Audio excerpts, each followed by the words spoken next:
Hello every one, വീണ്ടും നാച്ചു സാറാണ്. വിഷയം വീണ്ടും ഡിസംബർ 12 നമ്മുടെ ഇംഗ്ലീഷ് എക്സാമിനെ കുറിച്ചാണ്. ഡിസംബർ 11 മാത്തമാറ്റിക്സിന്റെ എക്സാം കഴിഞ്ഞ് അന്നൊരു വൈകുന്നേരം മാത്രം തലകുത്തി മറിഞ്ഞ് പിറ്റേ ദിവസത്തെ ഇംഗ്ലീഷിന്റെ എക്സാമിന് A+ വാങ്ങും എന്ന് നിങ്ങൾ സ്വപ്നം കാണുന്നുണ്ടെങ്കിൽ, ആത്മാർത്ഥമായി ആഗ്രഹിക്കുന്നുണ്ടെങ്കിൽ, നിങ്ങൾ നേരത്തെ ചെയ്തിരിക്കേണ്ട ഒരു ഹോംവർക്ക് ഉണ്ട്. എന്താണ് ആ ഹോംവർക്ക് എന്ന് ഞാൻ ആദ്യം പറയാം. ഏത് ചാപ്റ്റേഴ്സ് പഠിക്കണം, എവിടെ ഫോക്കസ് ചെയ്യണം, ഏതൊക്കെ രീതിയിലുള്ള ചോദ്യങ്ങൾ വരും എന്നുള്ള കൃത്യമായൊരു ധാരണ നിങ്ങൾക്കുണ്ടെങ്കിൽ നിങ്ങളുടെ പഠിക്കുക എന്നുള്ള പ്രോസസ്സ് വളരെ എളുപ്പമാവും.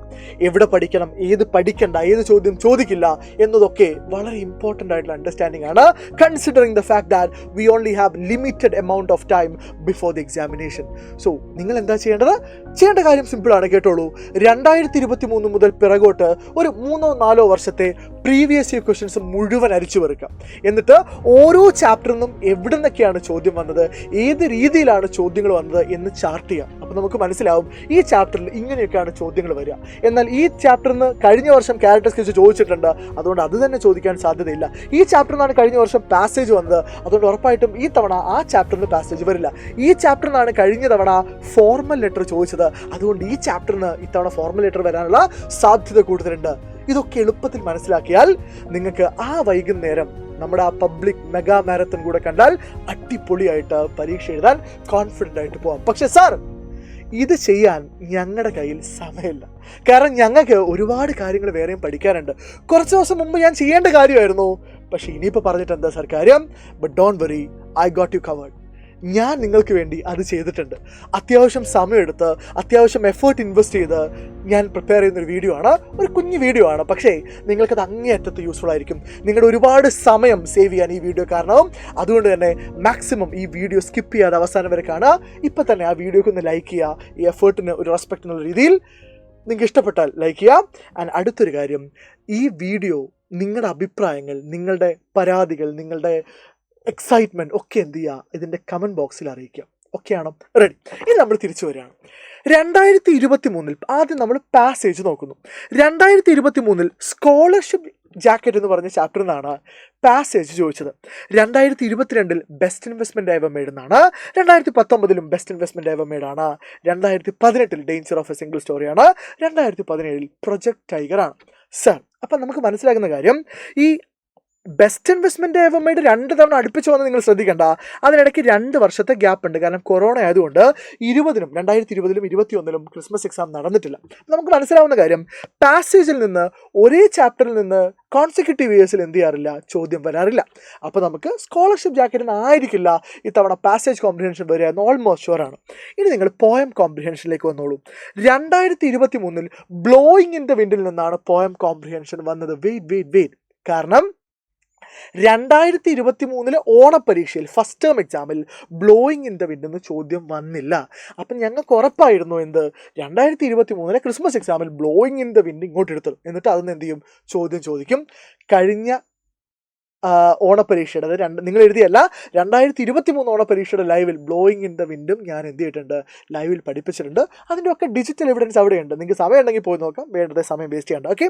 ഇനി 2022-ലും 2019-ലും 2018-ലും ബാലഡ് ഓഫ് ഫാദർ ഗില്ലിഗണിൽ നിന്നാണ് എന്ത് ചോദിച്ചത്, കോംപ്രിഹെൻഷൻ എന്ന് വെച്ചാൽ ലൈൻസ് തന്നിട്ട് ചോദ്യം ചോദിച്ചത്. ആ വർഷമൊക്കെ അപ്രിസിയേഷൻ ചോദിച്ചത് എവിടെ നിന്നായിരുന്നു? പോയട്രി എന്നായിരുന്നു. ഇനി 2017 പോയട്രിന്ന് പോയം കോംപ്രിഹെൻഷൻ ചോദിച്ചു, ballad of father Gilligan appreciation ചോദിച്ചു. ഇവിടെ നമുക്ക് സേഫ് ഗെയിം കളിക്കുന്നതാണ് നല്ലത്. നമുക്ക് 2 പോയിംസേ പഠിക്കാനുള്ളൂ. 2ൻ്റെയും അപ്രിസിയേഷൻ പഠിച്ചു വെക്കുക. സമയം കൂടുതലെടുത്ത് അപ്രിസിയേഷൻ പഠിക്കേണ്ടത് ഏതിൻ്റെ ആയിരിക്കും? ഒബ്വിയസ്ലി പോയട്രിയുടെയാണ്. ഇനി 7 മാർക്കിൻ്റെ വലിയ ചോദ്യങ്ങളിലേക്ക് വരാം. 2023 കഴിഞ്ഞ ക്രിസ്മസ് പരീക്ഷ നിങ്ങൾ മാറ്റിവെക്കുക. 22-ഉം 19-ഉം 18-ഉം നോക്കിക്കഴിഞ്ഞാൽ നിങ്ങൾക്ക് കൃത്യമായിട്ട് മനസ്സിലാവും. ഏറ്റവും കൂടുതൽ നറേഷനും റൈറ്റപ്പും ചോദിച്ച ചോദ്യം 1 the scholarship jacket, 2 the best investment I ever made. ഞാൻ കണ്ടു. ഇതെന്താണെന്നല്ലേ, അഡ്വഞ്ചേഴ്സിൻ്റെ എൻട്രി എന്താണെന്നല്ലേ നിങ്ങളുടെ ചോദ്യം? എടാ, 10% ചോദ്യങ്ങൾ ചിലപ്പോൾ ഫസ്റ്റ് യൂണിറ്റുകളിൽ നിന്ന് വരും, പക്ഷെ അവിടെ നിങ്ങൾക്ക് ഓപ്ഷൻ ഉണ്ട്. സോ നിങ്ങൾക്ക് ഇത് സ്കിപ്പ് ചെയ്ത് സ്കോളർഷിപ്പ് ജാക്കറ്റ് എഴുതിയാൽ മതി. അത് ഈ വർഷമേ സംഭവിച്ചിട്ടുള്ളൂ, അതിന് മുമ്പ് ഉണ്ടായിട്ടില്ല, അതിന് ശേഷം ഉണ്ടായിട്ടില്ല.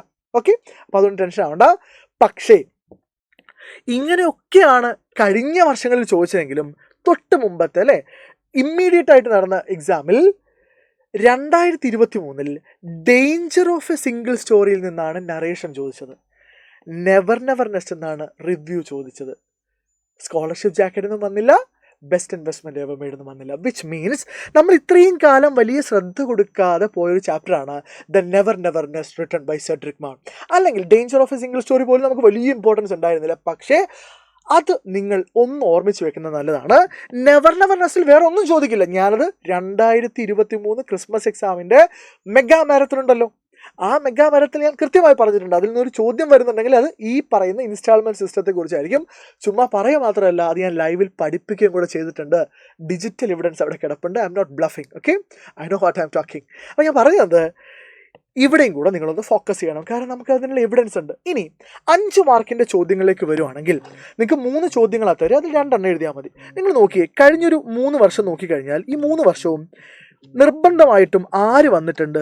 എല്ലാ വർഷവും നോട്ടീസിൽ നിന്ന് ചോദ്യം വന്നിട്ടുണ്ട്. നോട്ടീസ് എന്ന് വെച്ചാൽ ഈ വർഷവും നോട്ടീസിൽ നിന്ന് 5 മാർക്കിനുള്ള ചോദ്യം ഉറപ്പായിട്ടും വരും. അപ്പോൾ അതൊരു അണ്ടർസ്റ്റാൻഡിംഗ് ആണ്. അതായത് നോട്ടീസിൻ്റെ ഫോമാറ്റ് വേറെ എന്ത് പഠിച്ചു വെച്ചിട്ടില്ലെങ്കിലും നോട്ടീസിൻ്റെ ഫോമാറ്റ് എന്ത് ചെയ്യണം? പഠിച്ചു വെക്കണം. പിന്നെ ഇവിടെ കോൺവെർസേഷൻ, അതിശയും അമേരിക്കൻ റൂംമേറ്റും തമ്മിലുള്ള കോൺവെർസേഷൻ, മാർത്തയ്ക്ക് ഗ്രാൻഡ് ഫാദർ പൈസ റെഫ്യൂസ് ചെയ്തപ്പോഴുള്ള ഡയറി, 2022 അമേരിക്കൻ റൂംമേറ്റ് അതിശയെ കണ്ടപ്പോഴുള്ള ഡയറി, നോട്ടീസ് ചോദിച്ചു, ദെൻ ലെറ്റർ, മാർത്ത അയക്കുന്ന ലെറ്റർ, 2019 അലിയും സെഹ്റയും തമ്മിലുള്ള കോൺവെർസേഷൻ ഞാൻ പറഞ്ഞു. ചിലപ്പോൾ 1-2 ഫസ്റ്റ് 2 യൂണിറ്റിൽ നിന്ന് ചോദ്യം ചാടി വരാം, പക്ഷേ അത് ഭയങ്കര എക്സെപ്ഷൻ കേസസ് ആണ്. ഇനി നോട്ടീസ് വന്നു, then diary, Adichie after visiting Fide's house. അപ്പോൾ ഞാൻ പറഞ്ഞ് ഇവിടെയൊക്കെ നിങ്ങൾ കണ്ടോ, അതിച്ചിയുടെ ആ 4 സിംഗിൾ സ്റ്റോറി ഉണ്ടല്ലോ. ആക്ച്വലി ഈ വീഡിയോ ഞാൻ കഴിഞ്ഞ ദിവസം ഒരു വീഡിയോ പോസ്റ്റ് ചെയ്തിട്ടുണ്ട്, മോസ്റ്റ് ഇമ്പോർട്ടൻറ്റ് ക്വസ്റ്റ്യൻസ്. നിങ്ങൾ കണ്ടിട്ടുണ്ടാവുമെന്ന് ഞാൻ വിചാരിക്കുന്നു, അല്ലെങ്കിൽ ഉറപ്പായിട്ട് കാണണം. കാരണം ആ വീഡിയോയുടെ ഒരു പ്രീക്വലാണ് ഈ വീഡിയോ. അതിൽ ഞാൻ പറഞ്ഞിട്ടുണ്ട് the danger of a single story എന്ന് പറഞ്ഞ ചാപ്റ്ററിൽ നിങ്ങൾ 4 സിംഗിൾ സ്റ്റോറീസ് ഓർമ്മിച്ച് വെക്കേണ്ടത്. Adichie single story about books, Adichie single story about Fide, Adichie's American roommate single story about Africa, Adichie's American professor single story about Africa. So ഇതിനെ base ചെയ്തല്ലാണ്ട് വേറെ ചോദ്യം അവിടെ വരില്ല. ഒന്നുകിൽ ഇത് സെപ്പറേറ്റ് ഡയറി ആയിട്ടോ ലെറ്റർ ആയിട്ടോ വരും, അല്ലെങ്കിൽ ഇത് ഒരുമിച്ചൊരു പാരഗ്രാഫോ നറേഷനോ ആയിട്ട് വരും. ഇങ്ങനെ വരുള്ളൂ, അവിടെ വേറെ സാധ്യതയൊന്നുമില്ല. അപ്പം നമ്മൾ വീണ്ടും അടുത്ത സെക്ഷനിലേക്ക് പോവാണ്. 6 മാർക്കിൻ്റെ ചോദ്യങ്ങൾ, വളരെ പ്രധാനപ്പെട്ട ഒരു ഏരിയ ആണ് 6 മാർക്കിൻ്റെ ചോദ്യങ്ങൾ. ശ്രദ്ധിക്കണേ. 2023 മാർത്തയുടെ ക്യാരക്ടർ സ്കെച്ച് ചോദിക്കുന്നു. 2022 മിസ്റ്റർ ജോണിൻ്റെ ക്യാരക്ടർ സ്കെച്ച് ചോദിക്കുന്നു. 2019 2 വർഷത്തെ ഗ്യാപ്പുണ്ട് അവിടെ, മാർത്തയുടെ ഗ്രാൻഡ് ഫാദറിൻ്റെ ക്യാരക്ടർ സ്കെച്ച് ചോദിക്കുന്നു. 2018 മാർത്തയുടെ ക്യാരക്ടർ സ്കെച്ച് ചോദിക്കുന്നു. ഇവിടെ നിങ്ങൾക്ക് വളരെ ക്ലിയർ ആയിട്ടുള്ളൊരു കാര്യം എന്താണെന്ന് വെച്ചാൽ 2024 ഇനി എന്ത് ചോദിക്കില്ല? മാർത്തയുടെ ക്യാരക്ടർ സ്കെച്ച് ചോദിക്കാനുള്ള സാധ്യത 99.9% ആണ്. വേണമെങ്കിൽ ആ 0.1% ഈ അബ്ബാസിൻ്റെ കീഴാണ് പോലെ കയറി വരാം. പക്ഷെ എന്നാൽ നമുക്കറിയാം അവിടെ നിങ്ങൾ കൂടുതൽ ഫോക്കസ് ചെയ്യേണ്ട ക്യാരക്ടർ സ്കെച്ച് മിസ്റ്റർ ജോണിൻ്റെയാണ്, മാർത്തയുടെ ഗ്രാൻഡ് ഫാദറിൻ്റെയാണ്. പ്ലസ് ഓൺ ചെയിൻ, നെവർനെസ്ന്ന് ഓൺ ചെയിൻ്റെ ക്യാരക്ടർ സ്കെച്ച്, ഈ 3ഉം പഠിച്ചു വെക്കുക. ഇനി AJ ക്രോണിൻ്റെ ക്യാരക്ടർ സ്കെച്ച് വന്നാൽ എല്ലാവർക്കും ഒരുപോലെ സർപ്രൈസ് ആയിരിക്കും. നമുക്ക് എഴുതാനുള്ള കുറച്ച് പോയിന്റ്സ് ഞാൻ എന്തായാലും പബ്ലിക് ലെവൽ മാരത്തണിൽ ഞാൻ പറയും. പക്ഷെ ഇതൊന്നും അല്ലാതെ ഒരു വലിയ സർപ്രൈസ് ചിലപ്പോൾ സാധ്യതയുണ്ട്. കഴിഞ്ഞ വീഡിയോ, അതായത് മോസ്റ്റ് ഇമ്പോർട്ടൻറ്റ് ക്വസ്റ്റ്യൻസ് പറഞ്ഞ വീഡിയോയിൽ ഞാൻ എന്തായിട്ട് പറഞ്ഞിട്ടുണ്ട്, അത് ഏതാണ് എന്ന് നിങ്ങളൊന്ന് ഗസ് ചെയ്യാം. ഓക്കെ, ഇതൊന്നും അല്ലാതെ ഒരു ക്യാരക്ടർ സ്കെച്ച് വരാൻ സാധ്യതയുണ്ട്. ചിലപ്പോൾ അങ്ങനെ ചോദിച്ചാൽ, അങ്ങനെ ഒരു ക്യാരക്ടർ സ്കെച്ച് വന്നാൽ അത്യാവശ്യം നന്നായി ഇംഗ്ലീഷ് കൈകാര്യം ചെയ്യുന്ന, എഴുതാൻ അറിയുന്ന, ക്രിയേറ്റീവ് ആയിട്ടുള്ള ഒരാൾക്ക് മാത്രമേ അത് എഴുതാൻ വേണ്ടി പറ്റുള്ളൂ. So do check that video. Okay, ഒരു പ്രൊമോഷനായിട്ട് കണ്ടാൽ മതി. അപ്പോൾ ഞാൻ പറഞ്ഞു 6 മാർക്കിന്. ദെൻ 2023 മിസ്റ്റർ ജോണിൻ്റെ സ്പീച്ച് ചോദിച്ചു. അപ്പോൾ ഇത്തവണ നിങ്ങൾ കഷ്ടപ്പെട്ട് മിസ്റ്റർ ജോണിൻ്റെ സ്പീച്ച് എന്ത് ചെയ്യേണ്ട? കാണാതെ പഠിച്ചു വെക്കേണ്ട. 2023 ഗ്രാൻഡ് ഫാദർ പ്രിൻസിപ്പൾ അയക്കുന്ന ഫോർമൽ ലെറ്ററാണ് ചോദിച്ചത്. ഗ്രാൻഡ് ഫാദർ പ്രിൻസിപ്പൾ അയക്കുന്ന വെച്ചാൽ സ്കോളർഷിപ്പ് ജാക്കറ്റ്. അപ്പോൾ ഇത്തവണ ഫോർമൽ ലെറ്റർ സാധ്യത ബെസ്റ്റ് ഇൻവെസ്റ്റ്മെൻറ്റ് എവർ മെയ്ഡ് എന്നായിരിക്കാം. Right, prediction. Then animal actors in Hollywood, project ടൈഗറിനാണ് പാരഗ്രാഫ് വന്നത്. ദെൻ WBHസിൻ്റെ പ്രൊഫൈലാണ്.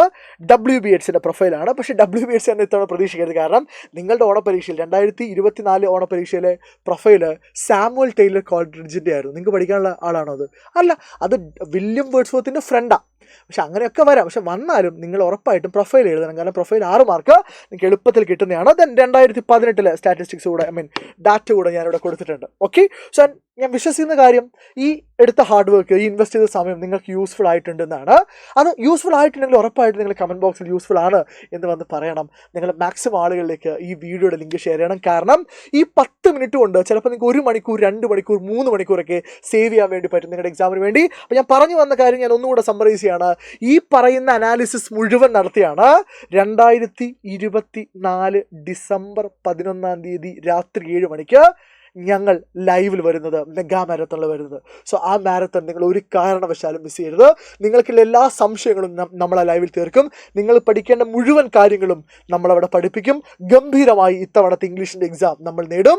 ആൻഡ് ഇത്തവണ നിങ്ങൾക്ക് ഇംഗ്ലീഷിൽ A+ കിട്ടുക എന്നുള്ളത് നിങ്ങളെപ്പോലെ അത്രമേൽ ഇമ്പോർട്ടൻ്റ് ആണ് എന്നെ സംബന്ധിച്ചിടത്തോളം. സോ ഇത്തവണ ഹം നഹി ചോടേഗ. Okay, right? So let's have a blast in the English examination. So people, I wish you all the best. Until we see you next time, this is Nasir Faruddin, നിങ്ങളുടെ സ്വന്തം Nachu sir, signing off from Xylem Learning. Happy learning everybody. Thank you.